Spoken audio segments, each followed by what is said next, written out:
శుభోదయం. ఈనాటి విశేషం ఫాల్గుణ పౌర్ణిమ, పంగుని ఉత్తరం అనే ఉత్సవం, అలాగే మహాలక్ష్మి ఆవిర్భవించినటువంటి రోజు కాముని పౌర్ణిమ అని కూడా దీనికి పేరు. ఈ సందర్భాన్ని పురస్కరించుకొని ఈరోజు వసంతములతో క్రీడ సలుపుతారు, రంగుల విరజిమ్ముకుంటారు.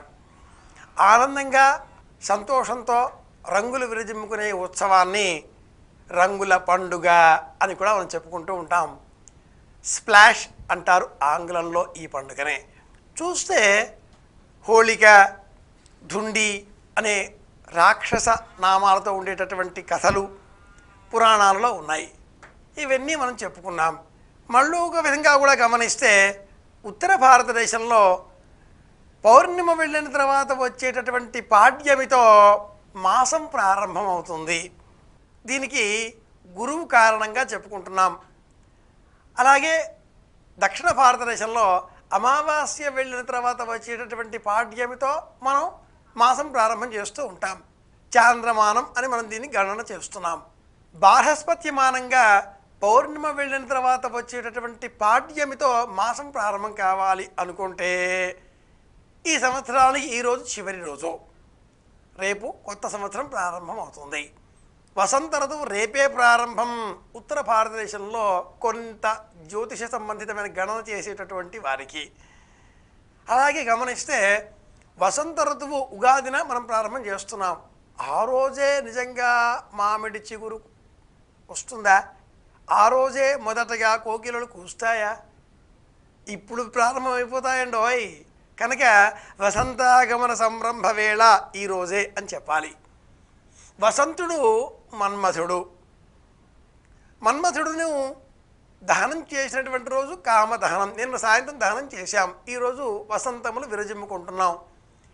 దహనం చేయడం ఏమిటి, పండగ చేసుకోవడం ఏమిటి అనుకుంటే సవ్యమైనటువంటి హేతుబద్ధమైన ధర్మబద్ధమైన ధర్మ అర్థకామములలో మూడవదైన పురుషార్థాన్ని ధర్మ మార్గాన్ని అవలంబించి మనం సేవించినప్పుడు ధర్మము, అర్థము, కామము ఈ మూడు కూడా ఒకదానితో మరి ఒకటి పరస్పరం మేళవింపబడి అప్పుడు సవ్యమైనటువంటి నాలుగవది అయినటువంటి పురుషార్థం మోక్షం మనకు లభిస్తుంది.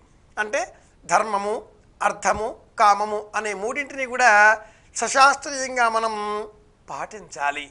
అలా పాటించాలి అంటే భార్య, కుటుంబము, పిల్లలు, నేను, నా దైవము, నా తల్లిదండ్రులు, నా దేశము, నా భాష, నా ప్రపంచము, నా విశ్వము ఇలా ఒకదానితో ఒకటి ముడిపెట్టుకొని ఒక అంతర్లీనమైనటువంటి అంతఃసూత్రంతో ఆత్మీయతాభావ పరంపరలను పనవేసుకుంటూ శాస్త్రబద్ధమైనటువంటి మార్గంలో మనం ప్రయాణించాలి.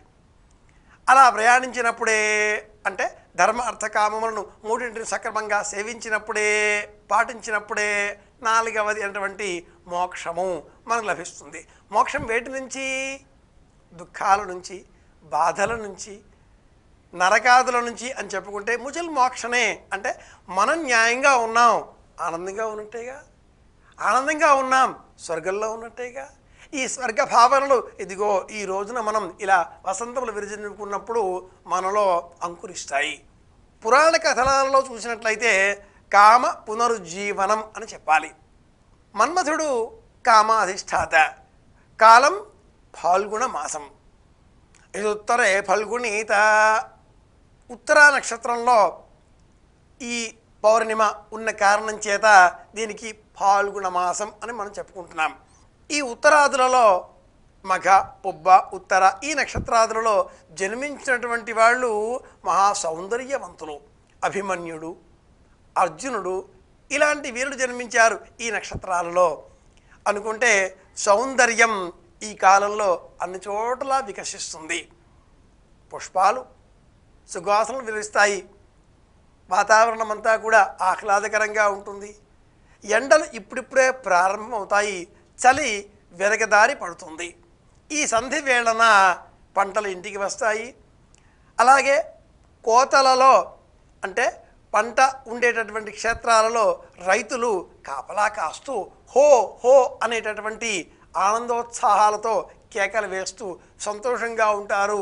ఆ సంతోషాన్నే ఈ రోజుతో వసంతోత్సవం అన్న పేరిట ఇలా నిర్వహించుకుంటారు.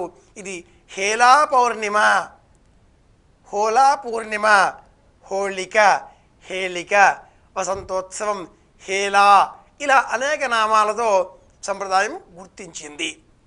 హేలా ఆనందము, చిరునవ్వు, అట్టహాసము, నవ్వు ఇలా అనేక అర్థాలు ఉన్నాయి. ఇలా తీసుకున్నప్పుడు వసంతోత్సవాన్ని ఈరోజు మనం ఆనందంగా నిర్వహించుకుందాం. మందారం పూలు, నందివర్ధనం పూలు, తంగేడు పూలు ఇలాంటి పువ్వులను నీటిలో ఉడకబెడితే లభించేటటువంటి ద్రవ్యములు, ఆ ద్రవ్యమును ఆ నీటిని దేహం పైన విరిజిమ్ముకుంటే దేహానికి ఆరోగ్యము, ఆనందము. ఇవి కాకుండా రసాయనాలతో కూడినటువంటి వాటిని మనం అలదుకున్నట్లయితే కొత్త కొత్త చర్మ రోగాలు వచ్చే సమస్యలు ఉంటాయి. కనుక సనాతన సంప్రదాయం సూచించిన విధంగా ఈ రంగుల పండుగను శాస్త్రబద్ధంగా విహితంగా నిర్వహించుకుందాం. తంగేడు పువ్వులు, మందారం పువ్వులు, కెంజాయ వర్ణంలో ఉండే పువ్వులు, వీటిని నీటిలో నానబెట్టినట్లయితే లేదా ఉడకబెట్టినట్లయితే లభించే వర్ణాలు, ఆ నీరు ఈ శరీరానికి ఆయుర్వేద పరంగా మేలు చేస్తాయి.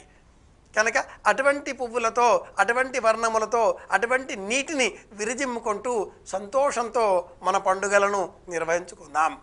ఈనాటి విశేషం హోళ, హేళి, హేళ, హోళిక ఇలా అనేక నామాలతో ఉన్నటువంటి హోళీ పండుగ, రంగుల పండుగ.